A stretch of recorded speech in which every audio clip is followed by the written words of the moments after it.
The Roman Empire wasn't just built on grand architecture, powerful emperors, or the might of its legions. It was the military commanders, the generals, who truly shaped its destiny. These were men whose very names struck fear into the hearts of enemies and whose strategic brilliance became legends in their own right. But what made them so fearsome? Was it their unrelenting ambition, their genius in battle, or perhaps their ability to lead armies into the unknown, where victory seemed impossible? Today we uncover the stories of the 10 most feared generals of the Roman Empire. From the commander who defeated Hannibal, one of the greatest military minds in history, to the ruthless dictator who marched on Rome itself, these generals didn't just fight wars, they changed the very course of history. With their blood, sweat, and sacrifice, they forged the empire's legacy one battle at a time. Before we dive into these gripping tales, make sure to like, subscribe, and share this video with fellow history buffs. Trust me, you won't want to miss a single chapter of this incredible journey. Publius Cornelius Scipio Africanus. The sun blazes over the Mediterranean, casting an intense heat over the soldiers as they prepare for battle. Rome, on the brink of collapse, faces its greatest enemy yet, Hannibal Barca, the Carthaginian general who has already brought Rome to its knees, crossing the Alps with war elephants, devastating Roman armies, and threatening the very heart of the empire itself. But in the midst of this desperate time, there rises a man whose tactical brilliance will not only turn the tide but will go down in history as one of Rome's greatest commanders, Publius Cornelius Scipio. His name may not have been as familiar as Hannibal's in the eyes of the Roman people, but his strategic genius would change the course of history. You see, Scipio wasn't interested in a head-to-head confrontation with Hannibal on Italian soil, where the Carthaginian general had already claimed victory after victory. No, Scipio had a bolder plan in mind. Instead of waiting for Hannibal to come to Rome, he took the fight to Carthage itself. It was a daring move, one that would test his courage, his resolve, and his ability to adapt. Scipio's decision to invade North Africa, forcing Hannibal to abandon his conquest of Italy and return home to defend Carthage, was a masterstroke. And when the decisive Battle of Zama took place in 202 BC, Scipio was ready. There, on the sands of Zama, Scipio faced off against Hannibal. But this wasn't just any ordinary battle. Scipio had studied Hannibal's tactics, the way he used his war elephants, the psychological pressure he exerted on his enemies, and his ability to outmaneuver them. Scipio didn't just prepare a defense, he prepared a counterattack. He adjusted his formations, creating deliberate gaps in his lines to allow Hannibal's war elephants to charge through harmlessly. At the right moment, he unleashed a coordinated attack, using trumpet blasts and shouts to confuse the elephants, forcing them to trample their own troops. It was a stunning moment of brilliance that neutralized one of Carthage's greatest advantages. Once the elephants were rendered ineffective, the battle quickly shifted in Rome's favor. Scipio's disciplined legions, fighting with precision and coordination, crushed the Carthaginian forces. Hannibal, despite his brilliance, was defeated. And with that victory, Scipio didn't just save Rome from destruction, he secured its future. Scipio Africanus earned his title not just through military victories but through his ability to think beyond traditional tactics. His victory at Zama wasn't just about defeating an enemy, it was about rewriting the rules of warfare and proving that even the greatest generals could be outmaneuvered. But Scipio's story didn't end there. In the years following his triumph over Hannibal, Scipio continued to expand Rome's influence, securing victory in Spain and paving the way for the empire's further expansion.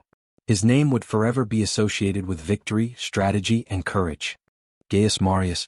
When you think of the rise of Rome's military power, it's easy to imagine the great conquests and battles that brought the empire to its peak.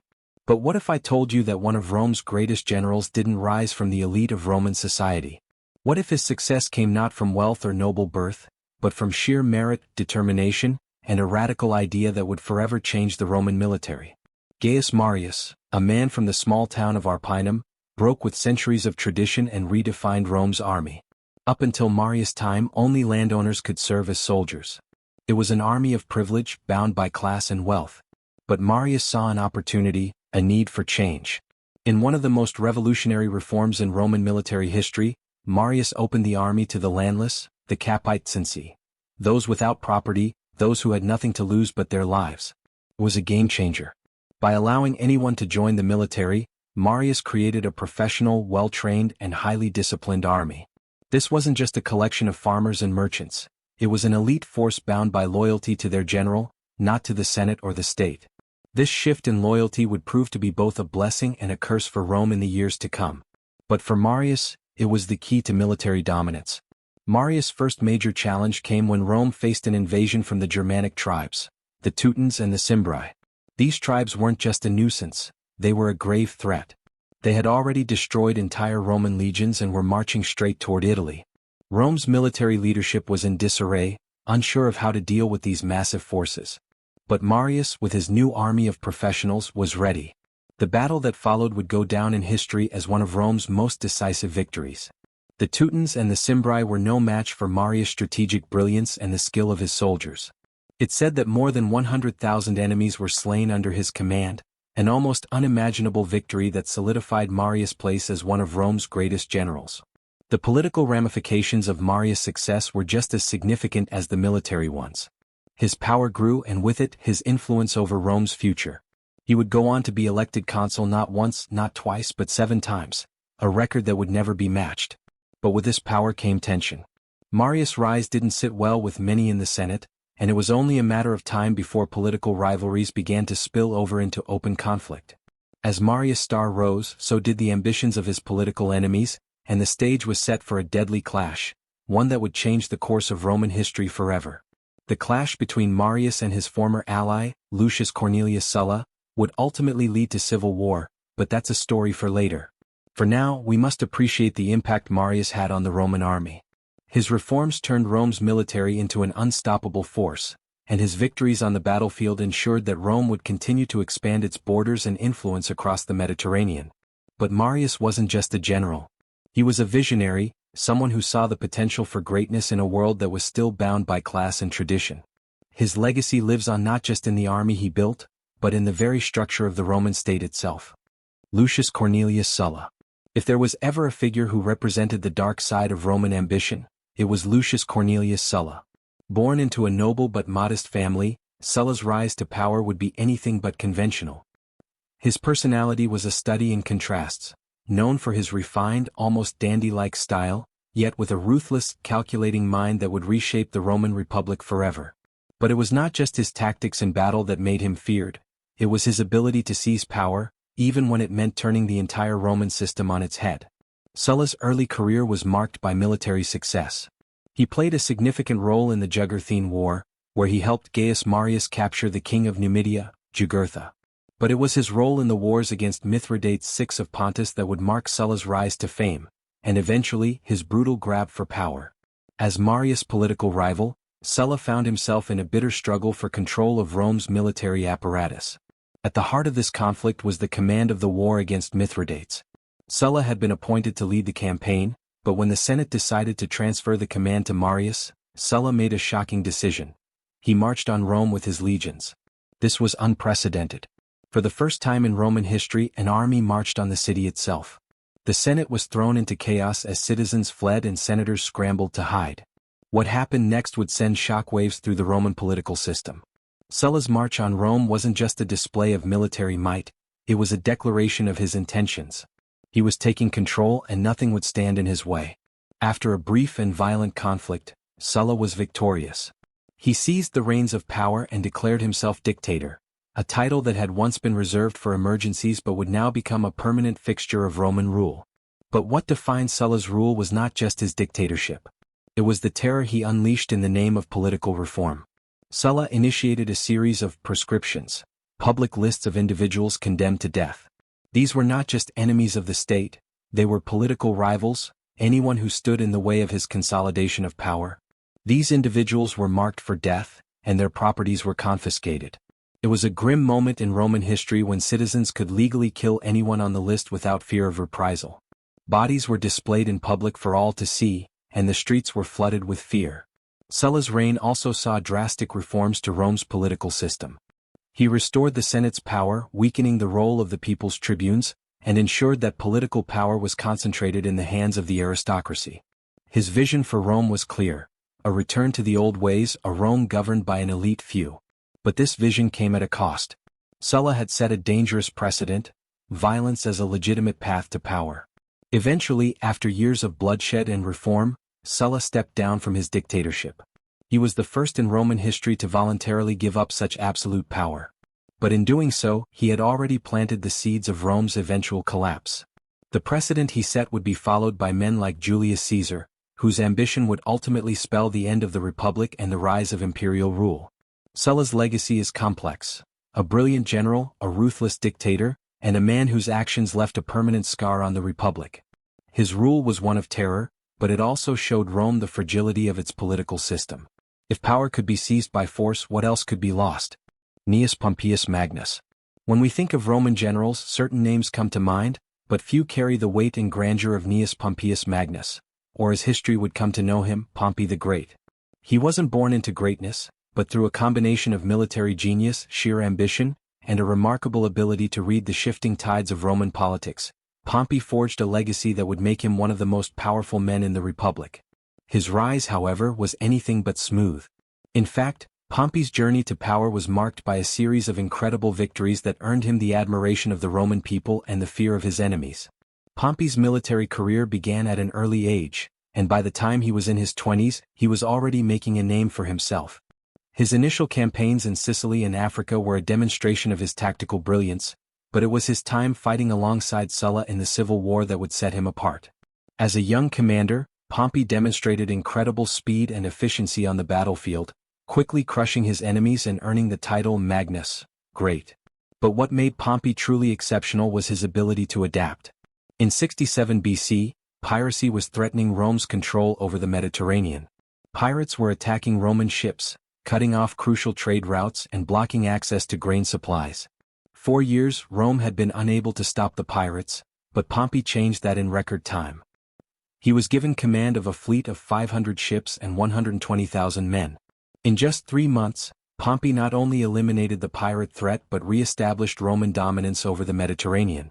His swift and decisive action cemented his reputation as one of the greatest military commanders of his time. Pompey's successes didn't end with pirates. He turned his attention eastward, where he launched a series of brilliant campaigns against King Mithridates of Pontus, expanding Rome's influence in the region. He conquered vast territories, secured alliances, and solidified his reputation as an unstoppable force. By the time he returned to Rome, he was hailed as a hero. His fame was unmatched, and he had the loyalty of legions that had fought under his banner. Yet, despite all of his military achievements, Pompey found himself increasingly isolated in the political landscape of Rome. You see, in the volatile world of Roman politics, success on the battlefield didn't always translate into success in the Senate. Pompey's military conquests were impressive, but he lacked the political savvy to navigate the complex web of Roman alliances and rivalries. In a moment of strategic brilliance, Pompey formed the first triumvirate, an informal alliance with Julius Caesar and Crassus, two of the most influential men in Rome. The triumvirate allowed Pompey to secure political support, but it also set the stage for one of the most famous rivalries in history. For years the triumvirate seemed to work. Pompey's military success, Caesar's political maneuvering, and Crassus' wealth created a formidable alliance. But everything changed with the death of Julia, Caesar's daughter and Pompey's wife. The bond that held the triumvirate together was severed, and as Pompey and Caesar's rivalry grew, Rome was plunged into political chaos. When Crassus was killed in battle against the Parthians, Pompey found himself aligned with the Senate, while Caesar, with his army at his back, marched toward Rome. The inevitable clash between Pompey and Caesar came at the Battle of Pharsalus in 48 BC. Pompey, despite his military genius, was defeated by Caesar's forces. Fleeing to Egypt in hopes of finding refuge, Pompey encountered betrayal instead. The Egyptian court, hoping to gain favor with Caesar, ordered Pompey's assassination. His severed head was presented to Caesar as a gift, but when Caesar saw it he reportedly wept. His former ally and rival was dead, and with Pompey's death, an entire era of Roman politics ended. Pompey the Great was not just a brilliant general. He was a man whose ambition, loyalty, and strategic mind shaped the Roman Republic for a time. But his death marked the end of the triumvirate, and with it, the beginning of the rise of Caesar. Pompey's fall was a tragic reminder of how quickly power could shift in Rome. One moment you're at the top of the world and the next you're gone. Mark Antony. Mark Antony's name is often remembered for his close association with Julius Caesar and his ill-fated love affair with Cleopatra, but there was much more to Antony than just his romantic entanglements. In many ways, Mark Antony embodied the qualities that Rome both admired and feared in its generals: charisma, ambition, loyalty, and a fierce determination to shape the destiny of the Roman world. His story is one of triumphs, betrayals, and an empire on the brink of change. Born into a noble family with a legacy of military service, Antony quickly proved himself a capable soldier. He served under Julius Caesar during the Gallic Wars and earned the respect of his commander and the loyalty of his troops.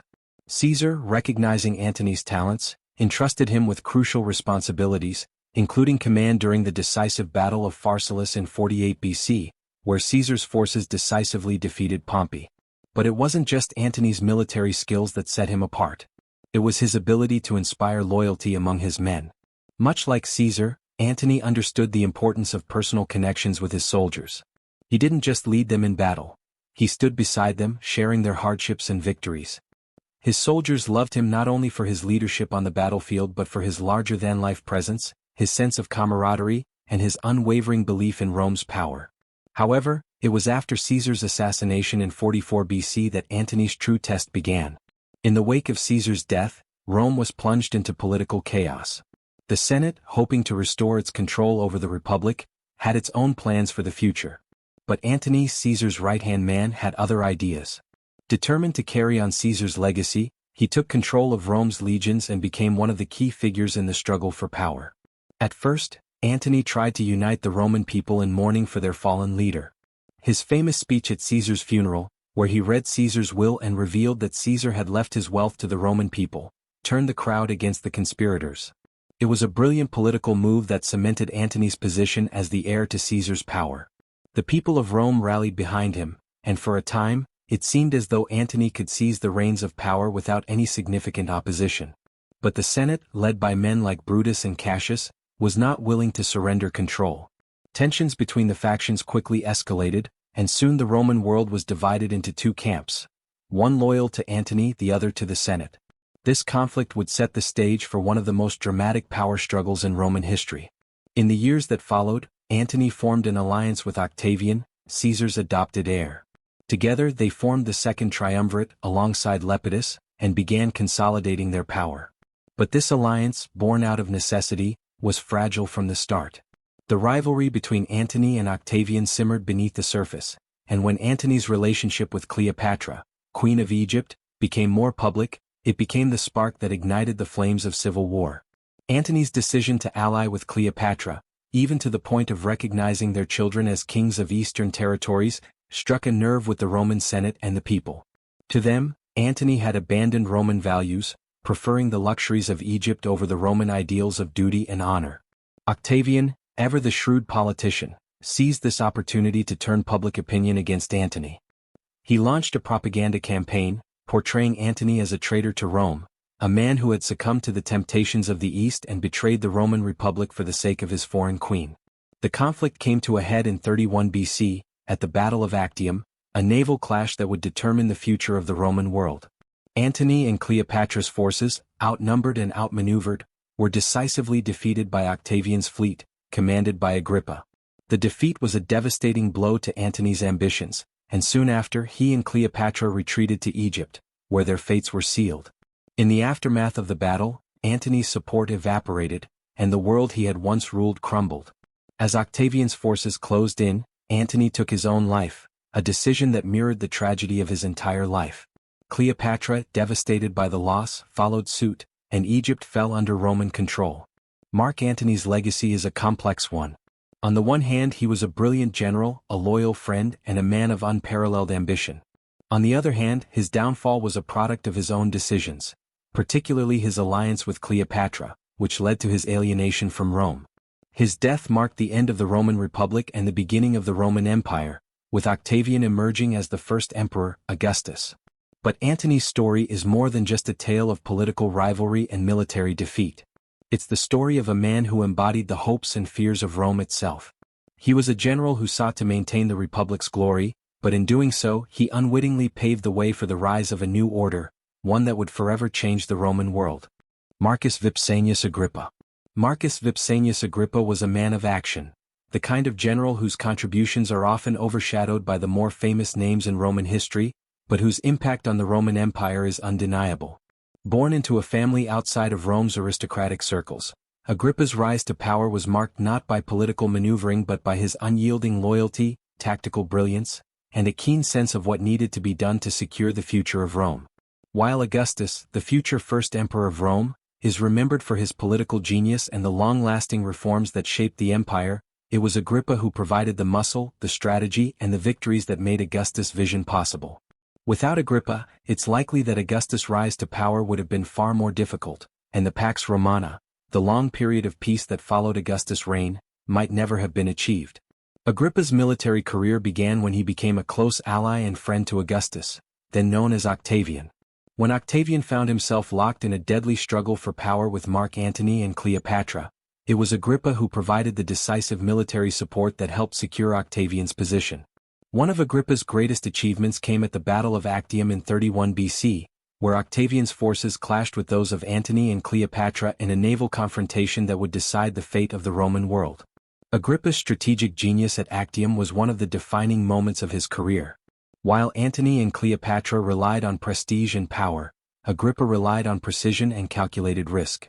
He cut off supply lines, isolated the enemy, and used bold naval maneuvers to force Antony and Cleopatra into retreat. Agrippa's victory at Actium wasn't just a tactical win. It was the turning point that ensured Octavian's dominance and the eventual fall of both Antony and Cleopatra. But Agrippa wasn't just a military genius. He was also an astute administrator. Once Octavian secured his power, Agrippa became a key figure in the administration of the empire. He was responsible for reorganization and reforms that strengthened Rome's infrastructure, improved public health, and enhanced its military capabilities. Agrippa was behind the construction of many of Rome's most iconic buildings, including the original Pantheon, which stood as a testament to his vision of a city that was both powerful and beautiful. He also helped improve Rome's aqueducts, draining swamps, building public baths, and even overseeing projects to secure Rome's borders. Agrippa's military career was just as impressive as his contributions to Roman society. He was instrumental in stabilizing the empire's frontiers, leading successful campaigns in northern Hispania, the Balkans, and the eastern provinces. His success in these regions ensured that Rome's borders remained secure during the tumultuous early years of Augustus' reign. Yet, despite his many achievements, Agrippa's name is often lost in the shadow of Augustus. Unlike other Roman generals, Agrippa never sought to claim the title of emperor. He was content to remain in the background, loyal to Augustus, and devoted to the stability of the empire. He could have sought power for himself, but his loyalty to Augustus was unwavering. In fact, when Augustus grew ill, it was Agrippa who was named his heir, cementing his status as the man who would continue Augustus' work. But tragically, Agrippa died unexpectedly in 12 BC, leaving the empire without the man who had been instrumental in its rise. His death marked the end of an era, and though Augustus would go on to rule for many years, it was clear that Rome had lost one of its greatest generals. Agrippa's legacy is one of loyalty, brilliance, and service to Rome. He was not a man driven by personal ambition but by the belief that Rome's greatness was worth sacrificing for. In the end, he ensured the stability and longevity of Augustus' reign, securing his place in Roman history as one of its most effective generals and administrators. Germanicus. Germanicus was a name that echoed through the Roman Empire, a man whose youthful charisma, military prowess, and tragic end made him one of the most beloved figures in Rome's history. He wasn't born to be an emperor, but his rise through the ranks of Rome's military elite captured the imagination of a people hungry for heroes. His story is one of military brilliance, personal sacrifice, and political intrigue, a tragic tale of a man who seemed destined for greatness, but whose life was cut short before he could fulfill his promise. Germanicus was the grandson of Mark Antony and the son of Nero Claudius Drusus, one of Rome's greatest generals. From the very beginning he was thrust into the heart of Roman military affairs. His adoption by Emperor Tiberius, his uncle, made him a natural heir to the throne, and his reputation as a soldier was unmatched. He was tall, charismatic, and adored by the Roman people, who saw in him the ideal image of Roman virtue, a brave, capable, and just leader. His military career began in the aftermath of one of the most devastating defeats in Roman history, the disaster at the Battle of the Teutoburg Forest. In 9 AD, 3 Roman legions had been annihilated by a coalition of Germanic tribes under the leadership of Arminius, a former Roman ally. The loss was catastrophic, and it shook the very foundations of Roman power in Germania. The empire, reeling from the blow, needed a leader who could restore Rome's honor and reclaim its lost legions. Germanicus was that leader. He was given command of the Roman forces in Germania and immediately set about avenging the defeat. His first campaign was a series of tactical maneuvers along the Rhine, where he took the fight deep into the heart of Germanic territory. Germanicus' genius was in his ability to adapt, using Roman military discipline to outmaneuver the more mobile and unpredictable Germanic forces. In one of the most symbolic acts of his career, Germanicus recovered the remains of the lost legions from the Teutoburg forest, ensuring they were given proper military burials. It was a powerful statement, restoring Roman morale and reinforcing the notion that Rome's honor could not be destroyed. But Germanicus didn't just focus on retribution. He also focused on establishing a lasting Roman presence in the region. His campaigns led to the eventual conquest of northern Germania and the expansion of Roman influence along the Rhine. Germanicus was hailed as a hero, his victories celebrated across Rome, and his name became synonymous with Roman military prowess. However, despite his success, Germanicus faced growing political challenges at home. His relationship with Emperor Tiberius was increasingly strained. Though Germanicus was Tiberius' adopted son, there was always a sense of competition between them. Tiberius, a shrewd and calculating ruler, feared that Germanicus might challenge his authority. As Germanicus' fame grew, so did his potential threat to Tiberius' power. The emperor's jealousy and paranoia began to take their toll, and Tiberius eventually recalled Germanicus to Rome. It was on the way back to Rome that tragedy struck. Germanicus fell ill under mysterious circumstances during a diplomatic mission in the East, and many believed he had been poisoned. His death at the young age of 33 sent shockwaves through the empire. The people of Rome mourned the loss of their hero, and the soldiers who had fought beside him were left without their leader. But the political implications of his death were even more profound. The question lingered: was Germanicus' death a natural occurrence, or was it part of a larger plot orchestrated by those who feared his rising power? The suspicions surrounding Germanicus' death only deepened after the death of his mother, Agrippina the Elder, who accused Tiberius of being responsible for her son's untimely demise. The dark cloud surrounding Germanicus' death would hang over Rome for years to come, fueling conspiracies and adding to the already tense atmosphere of Tiberius' reign. Despite the mystery surrounding his death, Germanicus' legacy lived on. His children, including his son Caligula, would eventually take their place in the imperial family, though their fates would be far darker. Yet, Germanicus remained a symbol of the potential for greatness in the Roman world. His military brilliance, his loyalty to Rome, and his tragic end left a lasting impact on the empire. Gnaeus Julius Agricola. The name Agricola may not ring as loudly as Caesar or Pompey, but his story is a crucial one in understanding the Roman Empire's expansion and consolidation in the farthest reaches of its territories. Gnaeus Julius Agricola's legacy, unlike that of many Roman generals, is not simply about conquest. It's about a vision, the vision of Rome as a civilizing force, one that sought not only to expand its borders but to integrate and transform the lands it conquered. In the misty highlands of Britain, Agricola would leave an indelible mark on Rome's imperial history. Born into a prestigious family, Agricola's early career was unremarkable, as he rose steadily through the ranks of Roman military service. He served under some of the most prominent commanders of his time, but it was his appointment as governor of Britain in 77 AD that would define his life. At the time, much of Britain remained unconquered, and Roman influence barely stretched beyond the southern coasts. The Caledonian tribes of the north, fierce and independent, had resisted Roman rule for years, and the northwestern regions were considered inhospitable by many. Agricola's genius lay not just in his military strategy, but in his understanding of the people he sought to conquer. He knew that mere subjugation was not enough to ensure Roman control. To truly secure Britain, Rome needed to build a lasting infrastructure and encourage Roman culture to take root in the land. Agricola's approach was one of integration, not just conquest. He established Romanized towns, built forts and roads to connect the empire, and invited local elites into Roman culture, a strategy that helped weaken tribal resistance. His military campaigns, however, were equally impressive. Agricola led a series of successful expeditions into the heart of Caledonia, modern-day Scotland, pushing the Roman frontier farther north than any other commander had dared. One of his most significant achievements came at the Battle of Mons Graupius in 83 AD.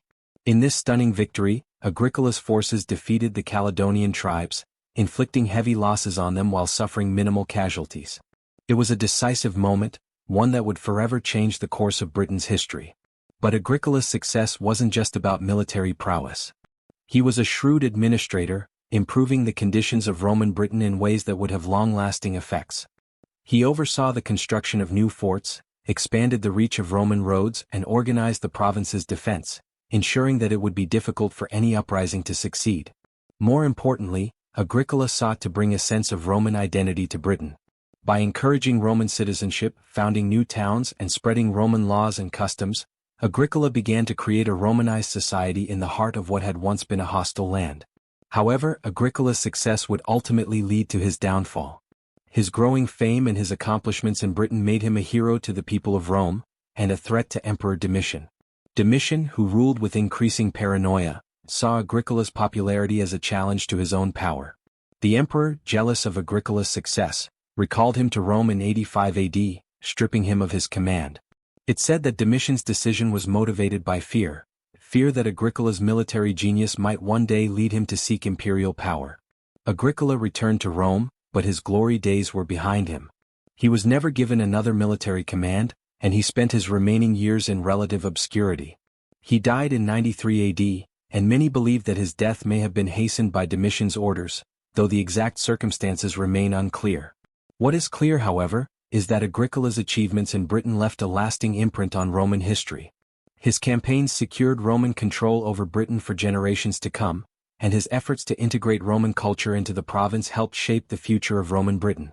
Agricola may not have been one of the most famous generals in Roman history, but his legacy is no less significant. His approach to conquest, combining military success with cultural integration, marked a turning point in how Rome dealt with its farthest provinces.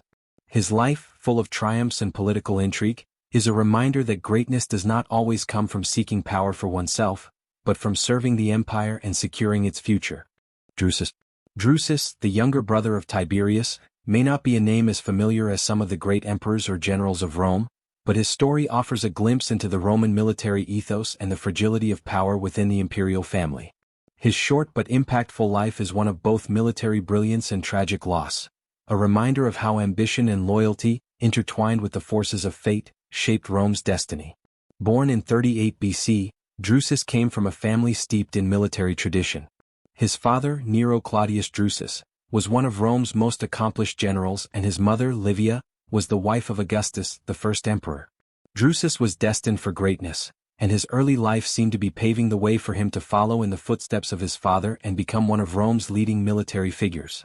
Drusus' military career began when he was given command of the Roman legions in Germania, tasked with securing Roman control over the vast and unruly lands to the north of the empire. Unlike many of his peers, Drusus wasn't a man of politics or intrigue. He was a soldier at heart. His early campaigns in Germania were marked by boldness, as he led Roman forces deep into hostile territory, conquering tribes and pushing the Roman frontier farther than it had ever been before. Between 12 and 9 BC, Drusus led a series of expeditions into Germania, subduing the powerful tribes of the Tenteri, the Usipetes, and the Sugambri. His efforts marked the furthest Roman incursion into Germania, extending the empire's reach to the banks of the Elbe River. Drusus' successes in Germania earned him the title Germanicus, a name that would later be passed down to his son, the famed general who would be celebrated by the Roman people. But what made Drusus truly admired by his men was his hands-on approach to leadership. Unlike many Roman commanders who stayed behind the lines, Drusus was known for marching with his legions, sharing in their hardships, eating and sleeping alongside them. This personal connection to his soldiers created a bond of loyalty that made him an immensely popular and respected figure within the ranks. His soldiers didn't just follow him because he was their general, they followed him because they believed in him. Despite his military successes, Drusus' life was cut tragically short. In 9 BC, after a successful campaign in Germania, he was returning from the front when disaster struck. While on a retreat, Drusus fell from his horse and sustained injuries that would ultimately prove fatal. He died shortly after, at the young age of 29. The news of his death sent shockwaves through Rome. His brother, Tiberius, rode for days to reach him, arriving too late to say goodbye. Augustus, too, mourned deeply for his son-in-law, and Rome itself grieved the loss of a general who had shown so much promise. Drusus' death was a personal tragedy for his family, but it also had political consequences. His untimely passing left a vacuum in Rome's military leadership, one that would eventually be filled by Tiberius, his elder brother. The legacy of Drusus, however, would not be lost. His name, Germanicus, would live on, passed down to his son, who would go on to become one of the most famous generals of the Roman Empire. Though Drusus was never able to fulfill his potential, his contributions to Rome's military expansion and his ability to forge loyalty among his men made him a figure whose story deserves to be remembered. His tragic death left a sense of what could have been, but it also highlighted the harsh realities of Roman military life, where the greatest commanders were often cut down in the prime of their careers. Drusus, in his brief but brilliant career, exemplified the qualities that Rome revered in its generals: courage, loyalty, and an unwavering commitment to the empire. His legacy, while overshadowed by the deeds of others, stands as a testament to the sacrifice and determination that defined Rome's greatest military minds.